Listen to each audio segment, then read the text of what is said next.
What's up, guys? It's Tuesday, July 31st, and you're listening to the ZEN Daily News Podcast.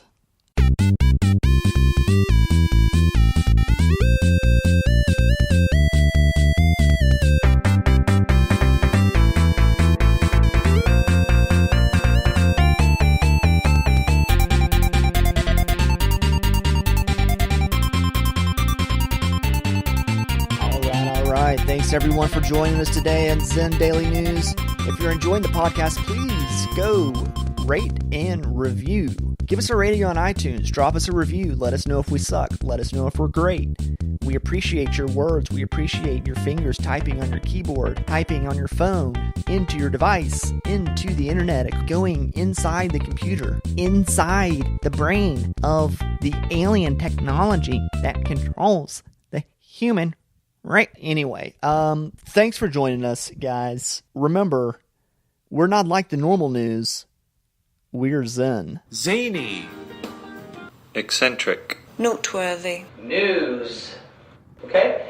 In Japanese katakana, this word is pronounced noose. Now, today's top headlines. The words at the very top of the front page in big letters. A man was arrested in Milwaukee after he was seen dancing barefoot in the street and performing karate moves in traffic. Now, the eyewitnesses claim that this man caused a massive crash on the interstate as he sped past a semi-truck that was in the right lane, and he passed it on the right, on the shoulder, and then side-swiped the semi, bounced off the wall and into a vehicle in the left lane of traffic. After the collision, he jumped out of his car and began to dance around barefoot in the middle of the interstate, and then attempted to climb up the side of the semi-truck, which was a cattle hauler, before he just ran off into traffic. Now, apparently this isn't the first time this man has done something like this. This is his third offense, and he's been charged with several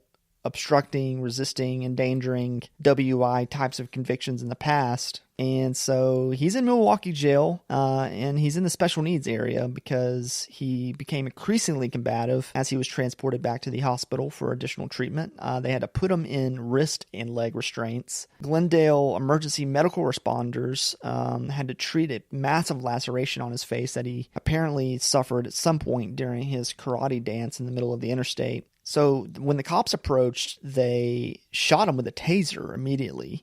He went down to the ground, but then he just jumped up, ripped the taser probes out of his chest, and then he proceeded to dance through traffic and do more karate moves, at which point the deputies that had responded to the incident had to call in backup to take this man down. This is the perfect headline to play our favorite game, Guess What Drugs He's On? Everyone go to our Twitter, read this story, and in the replies, tell us what drugs you think this man is on. Is it LSD? Is it PCP? Is it some other drug that has initials that we don't know about it? Is it just some good cocaine? Is it some real strong heroin? Is it that sticky, icky green stuff? Okay, did he get some weed that got laced up? Okay, did he just drink too much alcohol and got some Adderall from his sister's makeup bag and crushed it up into some little white lines and put it up his nose, and then got all freaky deaky and went in the car and crashed his car and then climbed up a semi-truck? I don't know. You guys tell me. In this week's game of Guess What Drugs He's On? I don't need drugs to take drugs. Yeah. I don't need drugs to take drugs. Yeah. I don't need drugs to take drugs. Yeah. In eccentric news, an old-ass sarcophagus was found in Alexandria, Egypt, and 3 skeletons and an abundance of red liquid were discovered in the sarcophagus, and there was some speculation initially that maybe this is the long-lost grave of Alexander the Great, but that was debunked. And there was a lot of speculation about what is this mysterious red liquid that's in the sarcophagus. It didn't seem to really add up add up with what these archaeologists expected to see in an ancient sarcophagus. So the weird part is that there's been a petition created on change.org. The title of the petition is "Let People Drink the Red Liquid from the Dark Sarcophagus." The description states, "We need to drink the red liquid from the cursed dark sarcophagus in the form of some sort of carbonated energy drink so we can assume its powers and finally die." This is obviously a joke. I'm not sure if it's a good one or a bad one. I'm certainly enjoying it. I hope you are too.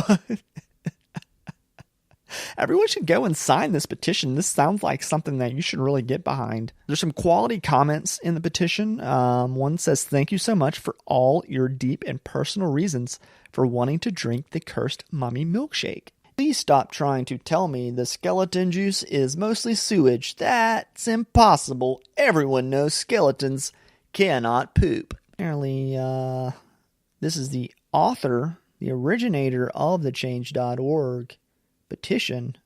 Inns McKendrick is Scottish game developer, apparently, and a little bit of a jokester, if you will.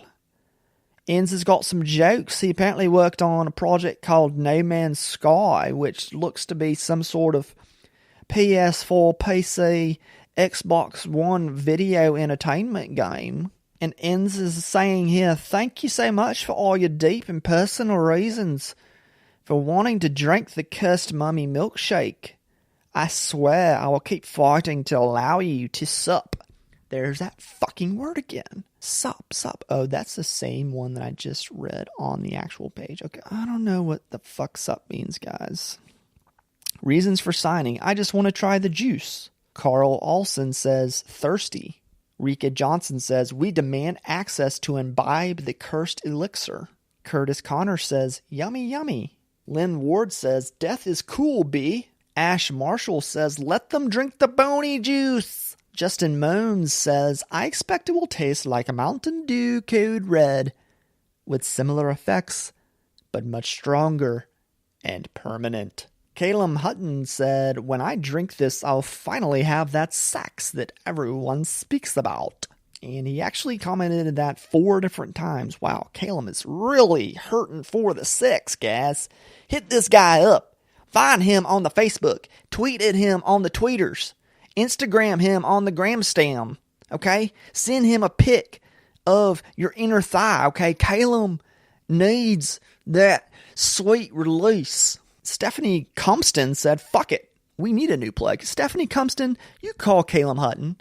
Hit him up. Start a petition to get Calum Hutton and Stephanie Cumston together. I love my cat. He is the greatest. In noteworthy news, 2 guys were arrested in San Antonio for stealing a shark from the San Antonio Aquarium in San Antonio, Texas.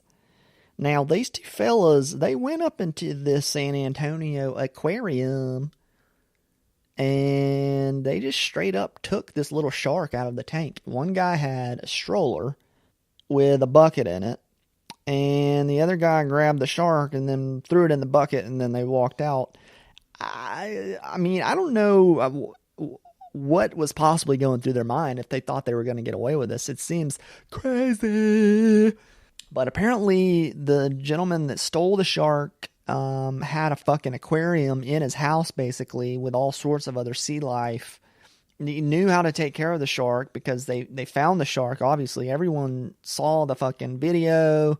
The people from the aquarium, like, just watched him leave and get in his truck and took his license plate number down, gave it to cops. The cops showed up at the guy's house and just took him down like that. And this cop is saying that this dude must have known what he was doing because he had a fucking aquarium in his goddamn house in Texas. Motherfuck, guys. This motherfucker's up in here stealing these damn sharks. Can you believe that shit? So this motherfucker steals this shark with his neighbor and just gets in the car and just acts like he ain't done shit. Like the cops ain't gonna find out that he up in his house with a goddamn aquarium, man. What the fuck? Can you tell us, did you guys receive a tip on the truck? How did you find out where it was located? Well, on the truck, it was really simple because they brought it here and there was the license plate was readily seen. And so from their license Well, no fucking shit, man. No shit, it was readily seen. What the fuck, man? I think these guys are mentally fucking ill. Are you fucking kidding me? Thanks everyone for joining us on today's episode of ZEN Daily News. Remember, guys, if you like the podcast, support us. And one way you can do that is to rate and review. Press the stars, 1 or 5, and then type some words in a little box and send them. Just type a little words in a little box, and you just give us a little review. Let us know how much you fucking hate the show. Let us know how much you love the show. Tell us all your little fantasies about what you want to do with the show when you get the show alone in your dorm room, okay? What you would do to the show if it showed you a little leg and invited you in. Also, you can support the show by going to ZenDailyNews.com. Use the Amazon banner to buy some shit. And of course, every episode is brought to you by Fruit Stripe gum. Yeah, that's right, Fruit Stripe. The only gum that comes in 5 flavors and lasts for 5 seconds. Every pack comes with a free tattoo. Go to ZenDailyNews.com to get free shipping and the best price on the internet for Fruit Stripe gum.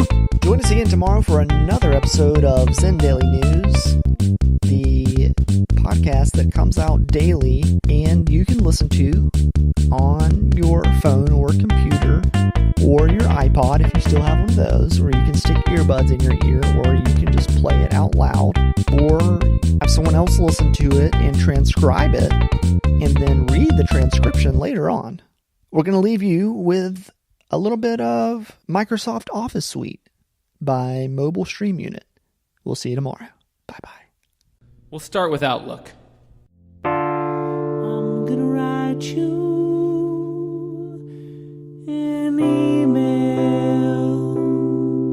Check your Outlook now. Check your inbox now.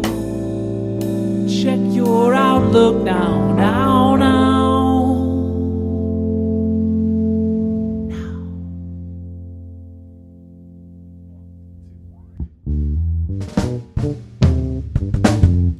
This PowerPoint's important to me. That's why I need it by 3.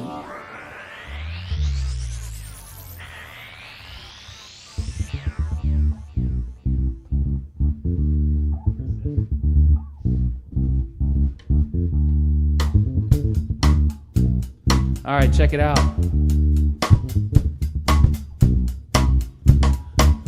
So it was long before I started this Music for Business project, so long before we started Music for Business, that I was working down on Wall Street for the Municipal Water Finance Authority. Going to my boss, Tom Mead's office, and he says, listen, I'm going to need you to start taking on some new tasks here at the office. I'm going to need you to start doing some debt modeling. And I know you don't know how to do that, so I'm going to set you up with my boy Itai Feldman. Next Tuesday comes along, it's about 7:30 a.m. I head down to Itai Feldman's office down on Wall Street and show up. He brings me in, he sits me down. He says, how much do you know about Microsoft Excel? I say, not so much. I don't really know much about it. And he said, listen, the key to success in the municipal finance industry is you need to be able to have Microsoft Excel make you a cup of coffee. I said, a cup of coffee? What does that mean? But then I started to think more about it and I realized the key to success is that you must excel at Excel. You must excel at Excel. You must excel at Excel. You've got a row, you've got a column. You must excel at Excel. A lot of data going on in between. Excel at Excel. Let's connect the dots and use some functions. Excel at Excel. last but not least, an ode to all those who've ever suffered from writer's block.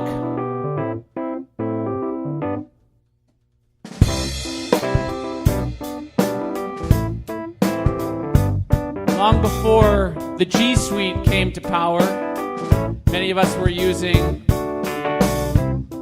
non-web technology. Can write anything on a PC from anywhere. I think I'm gonna write today, nothing book length, but maybe a page. They say you should write at least a page a day. But first I pour myself a cup, make the kids breakfast, put them on the bus. Then it's back to the chair where a blank Word doc awaits. And I'm not afraid of the emptiness of the page. No, that they won't believe a word that I say. 'Cause Microsoft Word is where my writing takes place. Thanks to the one and only Bill Gates, with his custom templates, bolded typeface, auto page breaks, spell check will correct my mistakes. Mr. Bill Gates on the synthesizer. 2, 3, 4.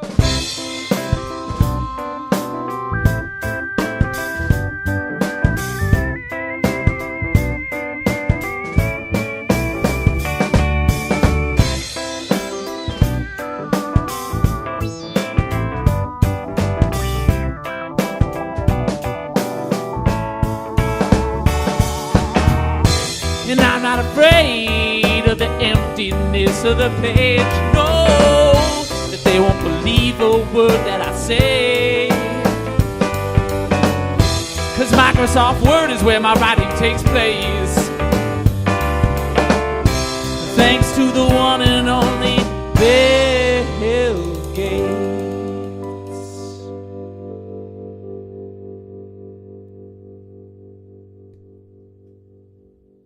Not the normal type of humour.